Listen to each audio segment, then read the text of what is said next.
Guys, Jake with Legacy 4x4 here again, and today I'm going to be working on my 1967 Jeepster Commando.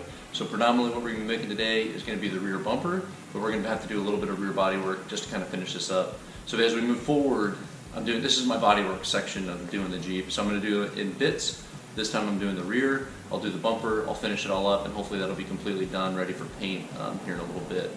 So this bumper is going to be predominantly made out of 2x6 3/16 inch steel. That's that huge stick of rectangular tube I've got sitting there behind me. I'm going to make what I consider like a HMMWV style bumper. It looks a lot like what a military Humvee uses. I'm going to kind of do some slight design changes, but it's the general idea. So it's going to be a really simple bumper, and I'm doing that on purpose because I don't want to overcomplicate this. I don't like super complicated looking bumpers with all the tube and all the bend and all the craziness. So this is what I'm going to do. I'm going to cut a chunk of that steel down to the right length. I'm going to do 2 diagonal cuts in on the outside, cap it, weld on some big D-ring shackles for a D-ring, and weld in a receiver hitch so I can mount a bicycle rack or something else on the back of the Jeep to carry like coolers, fuel cans, you name it, what else. So that's what we got going on, guys. We're going to go and get started with some of that rear body work, and then I'll show you guys how I'm making this bumper.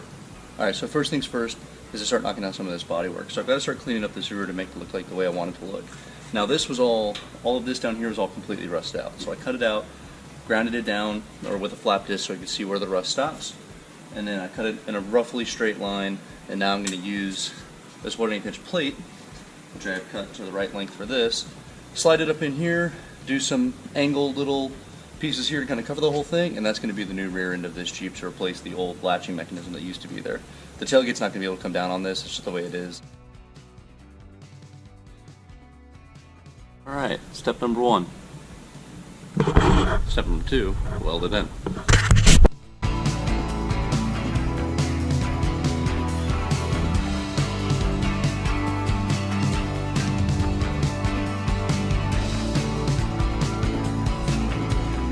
I'm going to make this little triangular piece here. It's got a 14 gauge. I'm going to weld it into this 1/8 that we've got right here. There's that corner piece that I was just talking about in a little bit closer detail. You can see that it's just I just cut a piece of 14 gauge, welded it in here to that piece of 1/8 inch plate, and then kind of welded along the seam to follow the Jeep. I'm doing it that way in order to help provide some rigidity and to help close this gap so you don't just see an open space here, because I couldn't recreate the tailgate exactly the way that Jeep built it. Now I'm going to measure out, draw on here where I want to make my next cuts. It's going to be where I'm doing the angled cuts for the sides of this. Alright, so I'm going to use a simple speed square. I'm going to do a 45-degree cut from the 3-inch mark, or a 45-degree angle in from the 3-inch mark.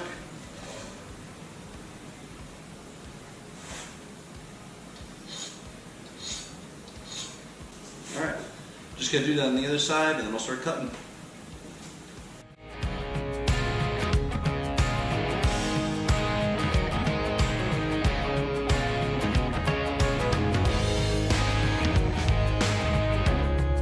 For this bumper, I picked up 2 of these 1-inch thick D-ring shackles from Barnes 4-wheel drive. They're like 15 bucks a piece, I think, or something like that. They've got a 7/8 inch hole already cut out in the center of it. It's a 1-inch thick, kind of like, you know, triangular rounded piece. It's got a beveled edge on it. It's going to be perfect. I'm going to use these to mount the 2 D-rings, the 2 that I'm going to have in this back bumper, and that's going to be my 2 recovery points for this Jeep. The reason why I like these and why I didn't make these is, one, I mean, this is 1-inch thick. This would have been hard as hell for me to make, just given how thick they are. They've already got like this beveled edge on it, so it's going to make welding really easy, and it's already got this hole cut into it. Like, it's just, for 15 bucks, this was a steal. So, got 2 of those. First things first, I'm going to mark these 2 locations on this bumper. They're going to be evenly placed apart from each other, about there-ish, separated in the middle like that. So, let's go and do that, guys. Alright, this is exactly 25.5, so exactly half of the width of the bumper. This is a 6-inch wide piece of steel, so I'm going to mark 3 inches. I'm going to mark 3 inches in a few different places along this bumper. I'm going to line up a level on it, make sure I get it perfectly straight, and draw a center line so I basically get the center point of this whole bumper.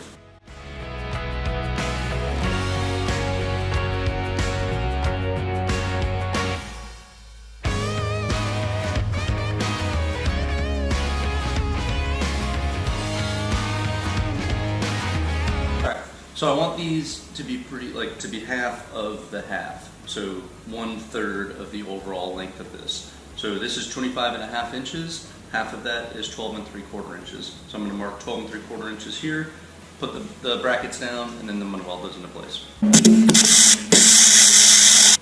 Alright, so for this build, I'm just using a cheap Harbor Freight standard receiver 2-pitch. They're like 12 bucks or something at the store. You can get them a little bit cheaper if you have a coupon, obviously.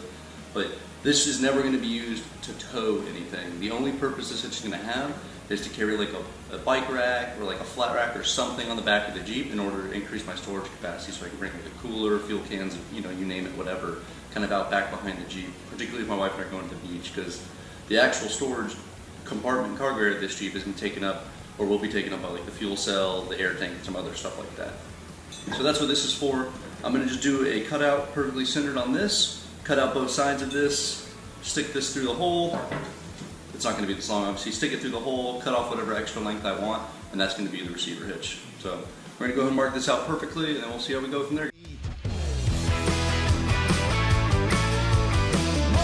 Alright, there it is. Now time to cut it out. I think I'm going to use the plasma cutter to cut this because I think it's going to do the best job for what I need it to do. So let me get that set up. We'll go ahead and cut this and we'll keep going.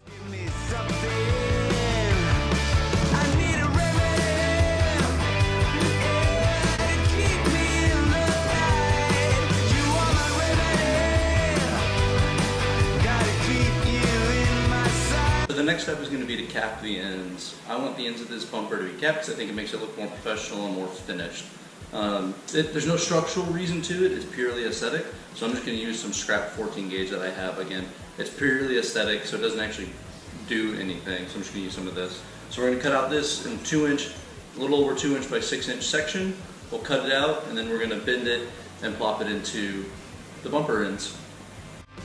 Just give me something.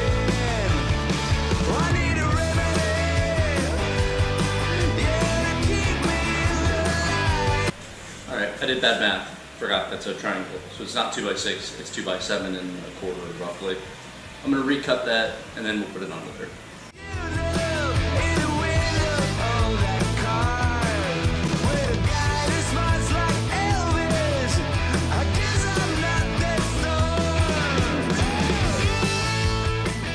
Alright guys, what's up? New day. This should be the last day of this. I stopped a little early the other day so I could go hang out with my wife last night, but now we're on to the final couple steps of finishing up this bumper. So what I didn't take a video of is I added on a plate, a 1/8 inch plate on the front and on the back of this bumper on both sides of it. I did that for a couple reasons. One, those are where the bolt holes are going to go, and it adds a little bit of rigidity and additional structure to that area for those bolt holes. And two, there's a little bit of imperfections on the rear frame of the Jeep. There's some old, I don't even know what to call it, old bracketry, old something from the previous owner that I could not get off of the frame. So having this little extra 1/8 inch in the back here is going to be enough to space it off the frame and make this sit perfectly flat the way we want it to. So I did it for those two reasons. Also, I think it gives a good, like, nice beefy look to the front of it, having these two plates right here. So now next what we're going to do, I already marked the 4 holes we're going to drill. I'm going to drill those 4 holes in on the drill press here, mock it up with the bumper, get the holes in the bumper next, and then we'll mount it.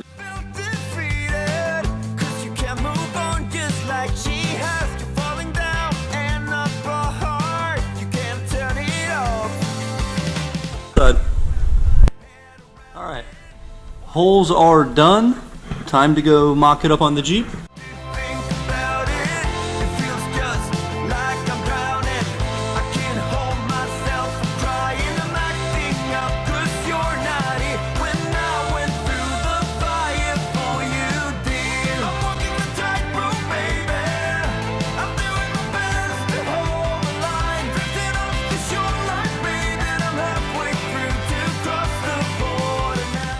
I'm going to take this. The next step is just to paint it, obviously. I'm going to do that eventually. I got to go get some spray paint. I'm just going to do a flat black Rust-Oleum, nothing fancy to it. Because it's a bumper, I want to be able to replace it in the event, like fix the paint in the event that I scratched it on something. But that's the build, guys. I hope you guys enjoyed that.